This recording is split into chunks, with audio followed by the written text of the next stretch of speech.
Hello students, आज का हमारा टॉपिक है fundamental particles of nucleus that is nucleons and concept of nuclide. सबसे पहले अगर आप मेरे चैनल पे नए हैं या फिर आपने मेरे चैनल को अभी तक सब्सक्राइब नहीं किया है तो प्लीज़ सब्सक्राइब कर लीजिए, बेल आइकन को प्रेस कर लीजिए ताकि आने वाली नेक्स्ट वीडियो आपको टाइम पर मिल सके। स्टूडेंट्स, हमने और सब्जेक्ट्स के नोट्स भी कर लिए हैं, वीडियो लेक्चर्स उनके भी अपलोड हो चुके हैं, आप जाके प्लेलिस्ट चेक कर सकते हैं चैनल पर। चलिए करते हैं तो स्टार्ट। फिर सबसे पहले हम छोटी सी डेफिनेशन देख लेते हैं न्यूक्लियर केमिस्ट्री की। ठीक है, हमारे पास न्यूक्लियर केमिस्ट्री क्या होती है? It is defined as the branch of chemistry which deals with the study of atomic nucleus and atomic charge. That is it also concern with study of nuclear reactions. Nuclear chemistry क्या होती है? जिसमें हम atomic nucleus की और atomic charge की study करें, nuclear reactions की स्टडी करें, उस ऐसी केमिस्ट्री की ब्रांच को हम न्यूक्लियर केमिस्ट्री बोलते हैं। हमारा आज का टॉपिक है fundamental particles of nucleus, nucleons, concept of nuclides. ठीक है, चलिए करते हैं start. It is well known that an atom consist of A nucleus and extra nuclear space. हमें पता है कि कोई भी एटम है उसके अंदर हमारे पास क्या होता है, एक न्यूक्लियस होता है और हमारे पास क्या है, एक्स्ट्रा न्यूक्लियर स्पेस होता है। इस एक्स्ट्रा न्यूक्लियर स्पेस में हमारे पास क्या है, इसमें हमारे पास इलेक्ट्रॉन्स होते हैं और जो न्यूक्लियस होता है उसमें क्या क्या होते हैं, प्रोटॉन होते हैं और हमारे पास न्यूट्रॉन्स होते हैं। ठीक है, इन दोनों को हम क्या बोलते हैं, न्यूक्लियॉन्स बोलते हैं, जो कि न्यूक्लियस के अंदर होते हैं। ये हमारे पास क्या है, न्यूक्लियस, किसी भी एटम के अंदर हमारे पास न्यूक्लियस होता है और बाहर जो हमारे पास एक्स्ट्रा न्यूक्लियर जो स्पेस होता है उसमें हमारे पास इलेक्ट्रॉन्स होते हैं जो एक ऑर्बिट में हमारे पास क्या है, रिवॉल्व करते हैं। ठीक है, ये हमारे पास क्या है, extra nuclear space. Next point पे यही चीज लिख रखी है कि electrons occupy the extra nuclear space and there are protons and neutrons are present in the nuclear space. उसे हम न्यूक्लियर स्पेस भी बोलते हैं या फिर हम न्यूक्लियस भी बोल सकते हैं। And these two are called nucleons. इन दोनों को हम बोलते हैं nucleons. There are a number of stable and unstable particles, fundamental particles present in atom. किसी भी एटम के अंदर हमें पता है स्टेबल और अनस्टेबल पार्टिकल्स, सब एटॉमिक पार्टिकल्स प्रेजेंट होते हैं। स्टेबल एटॉमिक पार्टिकल्स की अगर हम बात करें तो वो कौन कौन से हो सकते हैं, electron, proton, antiproton, positron, photon, neutrino, इन सब के बारे में हम आगे अभी स्टडी करने वाले हैं। अनस्टेबल एटॉमिक पार्टिकल्स की अगर हम बात करें तो वो कौन कौन से हो सकते हैं, neutron, meson, V particles. It is also noted that term stable denotes absence of decay, but it does not necessary that it has a long life. कहने का मतलब क्या है कि अगर हम बात करें स्टेबल एटॉमिक पार्टिकल्स की तो इनका कहने का मतलब ये है कि ये हमारे पास क्या है, डिके को एब्सेंस रखते हैं, मतलब इसमें डिके एब्सेंट होता है, लेकिन कहने का मतलब ये नहीं है कि इनका लॉन्ग लाइफ होगा। जैसे फॉर एग्जाम्पल अगर हम बात करें पॉजिट्रॉन की, पॉजिट्रॉन हमारे पास क्या है, एक स्टेबल पार्टिकल होता है, लेकिन जनरली इनका हमारे पास जो लाइफ है वो शॉर्ट होता है। शॉर्ट लाइफ क्यों होता है? पॉजिट्रॉन क्या होते हैं, हमारे पास जो पॉजिटिव इलेक्ट्रॉन्स होते हैं, अगर ये हमारे पास इलेक्ट्रॉन के साथ इंटरेक्ट करेंगे तो ये क्या बना देंगे, एक स्टेबल न्यूक्लियस बना देंगे या फिर एक न्यूट्रल पार्टिकल बना देंगे। तो इसका मतलब ये अपनी प्रॉपर्टी को डिस्ट्रॉय कर देंगे। यही बात हमने ऊपर वाले पॉइंट में बोली थी कि स्टेबिलिटी का मीन्स है कि ये हमारे पास डीके एब्सेंट रखते हैं, लेकिन ये नहीं है कि इनका लाइफ है वो हमारे पास क्या है, शॉर्ट, वो लॉन्ग होगा। ठीक है, सेकंड हमारे पास क्या है, properties of nuclear particles. Nuclear particles की प्रॉपर्टीज की अगर हम बात करें तो हमारे पास क्या है, charge, mass and spin are the most important properties of nuclear particles. Most important अगर हम बात करें प्रॉपर्टीज की तो वो क्या होते हैं, charge, mass and spin. For indicating the properties of the subatomic particles following conventions are used. हमारे पास क्या है, किसी भी प्रॉपर्टीज को, किसी भी सब एटॉमिक पार्टिकल की प्रॉपर्टीज को अगर हम शो करना चाहते हैं, बताना चाहते हैं, तो उसके लिए 3 कन्वेंशंस होती हैं। 3 कन्वेंशंस क्या होती है, एक तो हमारे पास पार्टिकल का सिंबल होना चाहिए। ठीक है, आइडेंटिफाइंग सिंबल होना ही होना चाहिए। सेकंड हमारे पास चार्ज होना चाहिए जो कि सिंबल के अकॉर्डिंग हमारे पास पार्टिकल के अंदर होता है। एक हमारे पास क्या होना चाहिए, थर्ड मास होना चाहिए। ठीक है, चार्ज, मास और हर एक पार्टिकल का सिंबल होता ही होता है। जैसे कि अगर हम 3 पार्टिकल्स इनकी बात करें, इलेक्ट्रॉन, प्रोटॉन और न्यूट्रॉन की। ठीक है, इलेक्ट्रॉन के अंदर हमारे पास चार्ज होता है -1, दैट इज हम मोस्टली बोलते हैं कि नेगेटिव चार्ज कैरी करता है इलेक्ट्रॉन। मास हमारे पास 0 होता है, प्रोटॉन का चार्ज हमारे पास 1 होता है, ये इसका सिंबल है, इलेक्ट्रॉन का सिंबल ये है और न्यूट्रॉन का सिंबल ये है, जिसमें हमारे पास 0 इंडिकेट कर रहा है कि इसका चार्ज हमारे पास 0 है। वन हमारे पास क्या है, मास है, ठीक है। The mass of nuclear particles may be expressed as atomic unit, atomic mass unit, that is AMU, कि किसी भी न्यूक्लियर पार्टिकल का मास हम किस तरह एक्सप्रेस करते हैं, AMU में, AMU यूनिट में। 1 AMU यूनिट हमारे पास क्या होती है, 1/16 of mass of N oxygen atom, ठीक है। ऑक्सीजन एटम का 1/16 पार्ट होता है 1 AMU। 1 AMU equal to 1/16 part of oxygen atom. It can also be expressed on the basis of an electron, इसे हम इलेक्ट्रॉन के बेसिस पर भी एक्सप्लेन कर सकते हैं। For an electron moving with small velocity the ratio E/m is this, हमारे पास 5.274 multiply में 10⁻17 इलेक्ट्रोस्टैटिक यूनिट होती है। E/m रेशियो की बात करें तो हम इलेक्ट्रॉन का मास कैसे कैलकुलेट कर सकते हैं, देखिए चार्ज बाय मास रेशियो अगर हम करें तो हमारे पास क्या है, चार्ज कितना होता है इलेक्ट्रॉन का, 4.803 मल्टीप्लाई में 10⁻10 होता है। E/m रेशियो अभी हमने देखा था 5.274 मल्टीप्लाई में 10⁻17 यूनिट, ठीक है। ये हमारे पास कितना आ गया, मास जो कि रेस्ट मास होता है इलेक्ट्रॉन का 9.107 मल्टीप्लाई में 10⁻27 grams. Like sun and earth, nuclear particles also possess the property of angular momentum called spin। जैसे हमारे पास सन और अर्थ है वो पोज करते हैं स्पिन को, एंगुलर मोमेंटम को, वैसे ही न्यूक्लियर पार्टिकल्स भी एंगुलर मोमेंटम को पोजेस करते हैं, ठीक है। The unit of spin is Planck's constant. Planck's constant को किससे डिनोट करते हैं, H से डिनोट करते हैं। अगर H को डिवाइड करें 2π से तो ये हमारे पास यूनिट हो जाएगी स्पिन की। The value of spin is always an integral और half integral multiple of H/2π। किसी भी पार्टिकल की स्पिन की अगर वैल्यू देखें तो वो क्या होगी, हमारे पास integral multiple, that is half integral multiple of होगी H/2π। In case of most of the fundamental particles, the value of spin is plus half और माइनस हाफ। हम मोस्टली यही देखते हैं कि जो स्पिन की वैल्यू होती है वो हम क्या लेते हैं, प्लस हाफ और माइनस हाफ, दैट इज हमारे पास स्पिन अगर अपोजिट होगी तो हम माइनस हाफ लेते हैं। The combination of the spin of electron और प्रोटॉन और other fundamental particles in an atomic nucleus result in system with spins of 0, या तो वो 0 होगी या फिर हाफ होगी या फिर 1 होगी या 3/2 होगी या फिर 2 होगी। मतलब कि इन फंडामेंटल पार्टिकल्स को अगर कंबाइन करके देखें, मान लीजिए हमारे पास इलेक्ट्रॉन की स्पिन 0 है, ठीक है। अगर इसको हम प्लस कर दे किसमें, प्रोटॉन की स्पिन में, मतलब वो हमारे पास हाफ है तो किसके इक्वल आ गई, हाफ के इक्वल आ गई। सेम अगर ऐसे कॉम्बिनेशन निकालें तो हमारे पास वो किसके इक्वल आएगी, 0, हाफ, 1, 3/2 ऐसे हमारे पास चलती रहेगी। If an atom has an even in number and the nuclear spin will be 0 और ए होल नंबर यूजली भी 1। कहने का मतलब क्या है, कोई भी हमारे पास एटम है, ठीक है, उसका हमारे पास इवन नंबर है, ठीक है, इवन इन नंबर मतलब एटॉमिक नंबर हमारे पास इवन है, ठीक है। तो जो उसकी जो न्यूक्लियर स्पिन होगी वो हमारे पास क्या होगी, या तो 0 होगी या कोई होल नंबर होगी, और यूजली हमारे पास क्या होती है, 1 होती है। The spin numbers of all particles in a nuclear reaction must be balanced on both side of nuclear equation. Spin जो नंबर है किसी भी ऑल पार्टिकल्स का न्यूक्लियर रिएक्शन के अंदर, उसको हम दोनों साइड इक्वेशन के बैलेंस करते हैं, ठीक है। अब हम बात करते हैं प्रॉपर्टीज ऑफ सबएटॉमिक पार्टिकल्स की। सबसे पहले हम इलेक्ट्रॉन की अगर बात करें, ये सब चीजें हम कहाँ पढ़ के आ चुके हैं, 11th 12th में पढ़ के आ चुके हैं, ठीक है। 11th 12th में हम ये सब चीजें देख चुके हैं। सबसे पहले हम इलेक्ट्रॉन की बात करते हैं। देखिए, electron is a fundamental particle of an atom that carries a unit negative charge. Electron क्या होता है, जो नेगेटिव चार्ज कैरी करता है।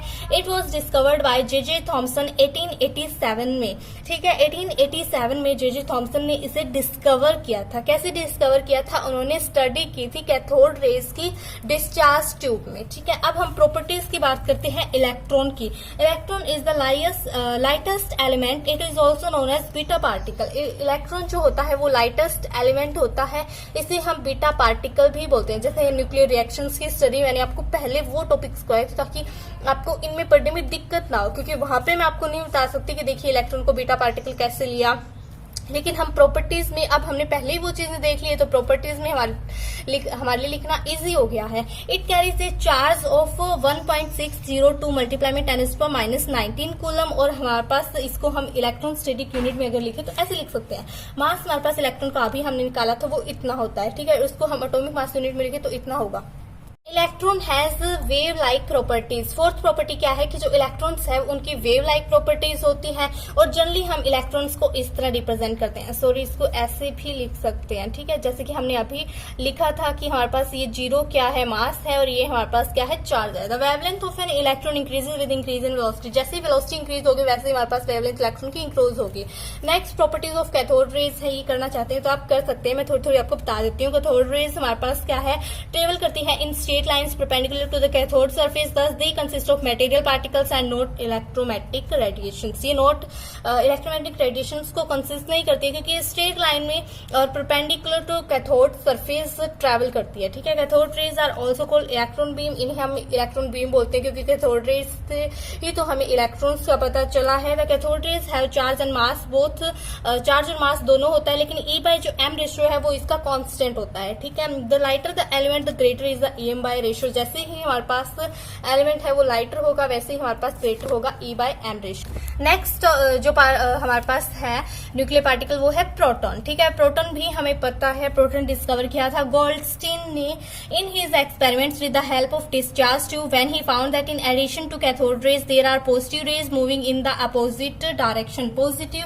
रेज जिन्हें हम कैनाल रेज भी बोलते हैं। मतलब क्या है, गोल्डस्टीन ने जब उन्होंने एक्सपेरिमेंट किया डिस्चार्ज ट्यूब के साथ ही, ठीक है, तो उन्होंने पाया कि कैथोड रेज के साथ साथ में पॉजिटिव रेज भी है, एनोड रेज भी है, ठीक है, जिन्हें हम कैनाल रेज भी बोलते हैं, जो कि मूव कर रही है अपोजिट डायरेक्शन में। अपोजिट डायरेक्शन में इलेक्ट्रॉन का हमारे पास नेगेटिव होता है, ठीक है, नेगेटिव चार्ज होता है, लेकिन ये क्या है, पॉजिटिव चार्ज की होती है, इनका अपोजिट चार्ज होता है। By studying the behaviour of these rays in electric and magnetic field these were found to consist of positively charge particle and called protons, इसीलिए इन्हें प्रोटॉन्स बोला गया है। जब इनको स्टडी किया इलेक्ट्रिक एंड मैग्नेटिक फील्ड में तो ये पॉजिटिवली चार्ज की मिली हमें और इन्हें हम प्रोटॉन्स बोलते हैं। प्रॉपर्टीज की अगर बात करें तो magnitude of electric charge on the protons in the same as that on an electron but with a positive in sign. The charge as on a particle proton is this. Charge हमारे पास same होता है लेकिन इनका sign है वो opposite में आता है। अपोजिट मतलब इनका पॉजिटिव होता है, पॉजिटिव साइन होता है, इलेक्ट्रॉन में हमारे पास नेगेटिव साइन होता है। बाकी इनकी जो मैग्नीट्यूड है वो बिल्कुल सेम होता है इलेक्ट्रॉन के। E बाय M रेशियो की बात करें तो वो कांस्टेंट नहीं होगा इसके अंदर। Unlike electrons the properties of protons depend upon the nature of the gas inside the tube. Protons है उनकी हमारे पास प्रॉपर्टीज डिपेंड करती है नेचर ऑफ गैस पे, लेकिन इलेक्ट्रॉन्स के अंदर ऐसा नहीं होता है, ठीक है। The mass of a proton is nearly same as that of hydrogen atom. Hydrogen atom के इक्वल मास होता है, इतना मास होता है, ठीक है। A proton is about 1837 times heavier than a electron. Electron से इतना ज्यादा हैवी होता है 1837 टाइम्स, ठीक है। Like electrons and cathode rays, proton and positive rays या फिर हम एनोड रेज बोल सकते हैं, are produce in the discharge tube. भी तो हमने पहले ही बता दिया कि डिस्चार्ज ट्यूब में ही ये प्रोड्यूस होती है। नेक्स्ट हमारा सब एटॉमिक पार्टिकल है neutron. It was discovered by James Chadwick in 1932 में जेम्स चैडविक ने इसे डिस्कवर किया था। It have a mass comparable to that of a proton but bearing no charge. Neutron हमें पता है इसका कोई भी चार्ज नहीं होता है, ये न्यूट्रॉन होता है, इसका मास होता है वो बिल्कुल प्रोटॉन के इक्वल होता है, कंपेरेबल होता है, ठीक है। The neutron exerts an appreciable force on other particles only at very close distances because of electrically neutral nature.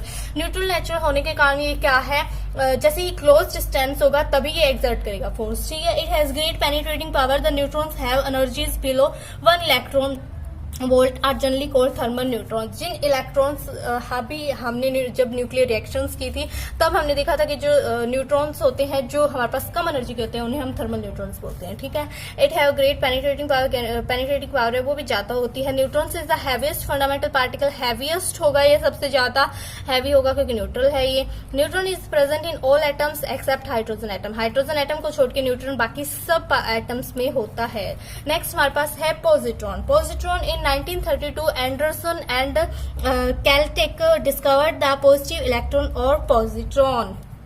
Positive electron भी बोलते हैं पॉजिट्रॉन को। पॉजिट्रॉन क्या होते हैं, पॉजिटिव इलेक्ट्रॉन ही तो होते हैं। इसका सिंबल क्या होता है, यही होता है।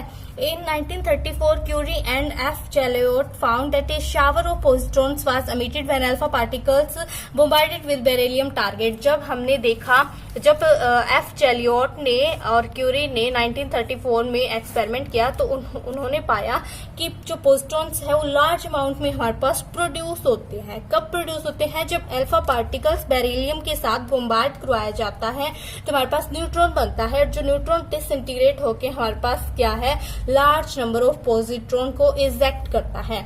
The mass of the positron is identical with that of an electron and a charge equal in magnitude but opposite in sign. Sign में हमारे पास क्या है, अपोजिट होते हैं। अपोजिट ही तो होते हैं, इलेक्ट्रॉन नेगेटिव चार्ज के होते हैं, ये हमारे पास पॉजिटिव चार्ज के होते हैं और उनका जो मास है वो तो सेम ही होगा मैग्नीट्यूड में इलेक्ट्रॉन के। नेक्स्ट हमारे पास है द मेसॉन्स एंड हाइड्रॉन्स। ठीक है, इन 1935 H. Yukawa proposed a theory of nucleus and postulated the existence of a nuclear particle with a mass intermediate between that of electron and the proton।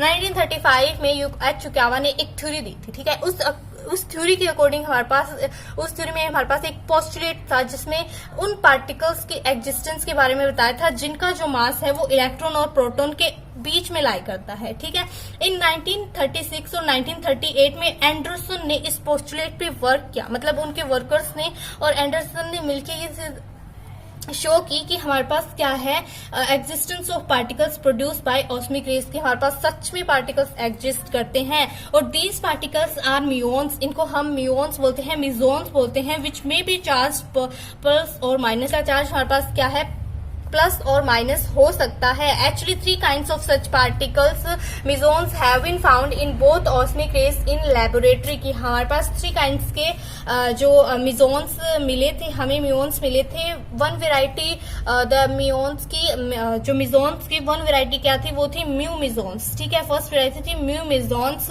Has been shown to have a mass 206 times that of an electron and charge that may be positive और negative. इनका charge positive और negative कुछ भी हो सकता है, लेकिन जो इलेक्ट्रॉन के मास है उसके 206 टाइम्स है इनका मास, जो म्यू मेसॉन्स है इनका। सेकंड वेराइटी मिली वो थी पाई मेसॉन्स। पाई मेसॉन्स का जो मास है वो 270 टाइम्स है इलेक्ट्रॉन से और इनका चार्ज पॉजिटिव, नेगेटिव और 0 हो सकता है। फाइनली जो हमारे पास के मेसॉन्स मिले थे, इनका मास 970 टाइम्स था इलेक्ट्रॉन से और इनका चार्ज हमारे पास पॉजिटिव, नेगेटिव और 0 हो सकता है इन तीनों में से। ठीक है, particles have also been obtain from nuclei with masses larger than those of protons. हमारे पास क्या है, particles also be obtain from nuclei with masses larger than those of protons, के हमारे पास ऐसे पार्टिकल्स भी मिले जिनका मास प्रोटॉन से ज्यादा था और उन पार्टिकल्स को नाम दिया गया था hadrons. Hadrons, the masses of such hadrons are found to be about 2180, 2330 and 2580 times that of the electron at rest mass. और इनका हमारे पास क्या है, इलेक्ट्रॉन के rest mass. Some of these particle are electrically neutral while others are positively or negatively energy as also matter is made up of discrete particles. These can be considered as quanta of electromagnetic radiations and these quanta show properties of particles. Photon was first suggested by A.H. Compton 1928। हमारे पास photon सबसे पहले किसने दिए थे, A.H. Compton ने दिए थे, 1928 में दिए थे। क्वांटम थ्योरी के अकॉर्डिंग हमारे पास क्या था, जो एनर्जी है वो डिस्क्रीट पार्टिकल्स की बनी हुई थी और उन पार्टिकल्स को हम क्वांटा बोलते हैं। क्वांटा ही हमारे पास फोटॉन्स होते हैं और ये हमारे पास पार्टिकल नेचर शो करते हैं। नेक्स्ट हमारे पास है gravitation. The elementary particle corresponding to gravitational field और unit of gravitational energy is known as gravitation. जो elementary particle corresponding to gravitational field है और ग्रेविटेशन एनर्जी की यूनिट है, उन्हें हम ग्रेविटेशन बोलते हैं। लेकिन ग्रेविटेशन को हमें सोचना डिफिकल्ट है, क्यों? क्योंकि इनका 0 मास होता है, 0 चार्ज होता है। आई होप स्टूडेंट्स आपके लिए लेक्चर काफ़ी हेल्पफुल रहा होगा। आपने साथ साथ में नोट्स भी बना लिए होंगे। अगर नहीं बनाए होंगे तो आपको डिस्क्रिप्शन बॉक्स में नोट्स मिल जाएंगे, आप डिस्क्रिप्शन बॉक्स चेक कर सकते हैं। और स्टूडेंट्स वीडियो को लाइक करना बिल्कुल भी मत भूलिएगा, कमेंट सेक्शन में कमेंट करके मुझे ज़रूर बताइएगा। और आप मुझे मेरे इंस्टाग्राम पेज पे भी फॉलो कर सकते हैं, उसका लिंक भी आपको डिस्क्रिप्शन बॉक्स में मिल जाएगा। Thanks for watching.